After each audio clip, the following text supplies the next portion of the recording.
अस्सलाम वालेकुम दोस्तों की हाल है ठीक हो। मैं गफ्फार ठाकर ते जनाब अल मशहूर मरूफ चौधरी कुकी जनाब तुसी वेखदे पो शहर बहावल नगर चैनल। अहमद अली साडा भाई है, साडा दोस्त है। इनके चैनल को लाइक करना, शेयर करना है। तो जनाब यूट्यूब बनया तो बड़ी अच्छी वीडियो आती है, वेखी करो, बड़ा बड़ी मज़ेदार वीडियो है। पाकिस्तान जिंदाबाद।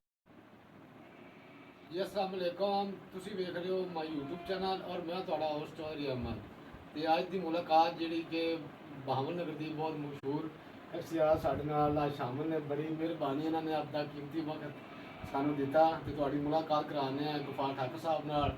अस्सलाम वालेकुम ठाकर साहब। जी वालेकुम अस्सलाम भाई अहमद अली की हाल है ठीक हो? खैरियत तुसी सुनाओ? ठीक जी अल्लाह पाक का शुक्र है जनाब। बड़ी गल है ठाकर साहब, तुसीं सानू ध्यान दिता जी, बड़े माड़े बंदे हैं जी। जी बस ये थोड़ी मुहब्बत तुसीं मुलाकात की टाइम दो तो फिर उस टाइम देना ही। बड़ी गल है जनाब जी। गो आ रहा बॉल काट के खा सकते भाई जी ठाकर साहब। जी दोस्तों वेखते पे हो तुसी शहर बहावल नगर चैनल नूं। ये भाई अहमद अली दा है, मेरे नाल बैठे हैं, मेरे कोल बैठे हैं, मेरे बहुत ही प्यारे दोस्त हैं, मेरे अजीज हैं। अल्लाह पाक इन्हां दी जिंदगी करे। तुहाडे वास्ते बहुत अच्छा काम कर रहे हैं, तुहानू फनी विखाण वास्ते, तुहानू शहर पूरा विखाण वास्ते बहुत अच्छी चीज़ां विखांदे हैं। तुसां वेखणियां ते कमेंट थल्ले लिखने, लाइक करना है, शेयर करना है। शहर बहावल नगर टीवी है इन्हां दा चैनल का नाम, अहमद अली इन्हां दा नाम है और बहुत अच्छा चैनल है। तो मैं तो तुसीं वेखदे ही हो रचनावी टीवी ते रमली साहब, रमली सियाणा, मैडम सुगरी, बिल्कुल ठीक है, और माई साबरा उन्होंने नाल चौधरी कुकी मेरा नाम मशहूर है।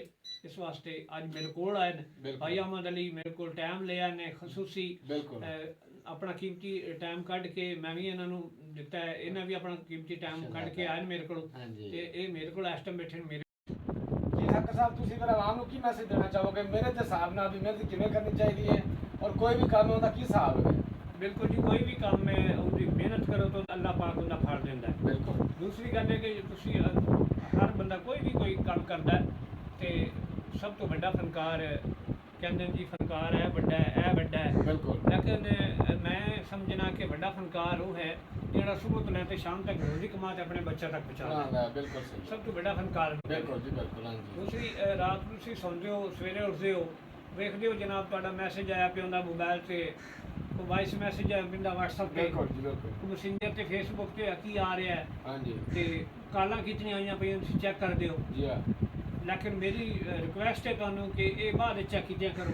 सब तो पहले उठे करो तो फजर की नमाज पढ़ी करो। बिल्कुल।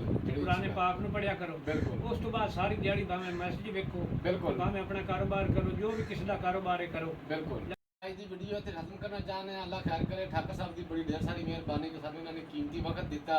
तो इंशाल्लाह असीं नैक्सट तुहानू मिलते रहेंगे अच्छी तो अच्छी वीडियो तक, ताकि तुहाडी मुस्कुराहट ही साडी कमाई हैगी है और सानू कुछ नहीं चाहिए। तुहाडा मुस्कुराना साडे वास्ते बहुत अफजल और बेहतर है। तो ठाकर साहब इंशाल्लाह मिलने हैं फिर ब्रेक तो बाद। साडे वास्ते दुआ और ढेर सारी सपोर्ट करें जी। पाकिस्तान जिंदाबाद। जिंदाबाद।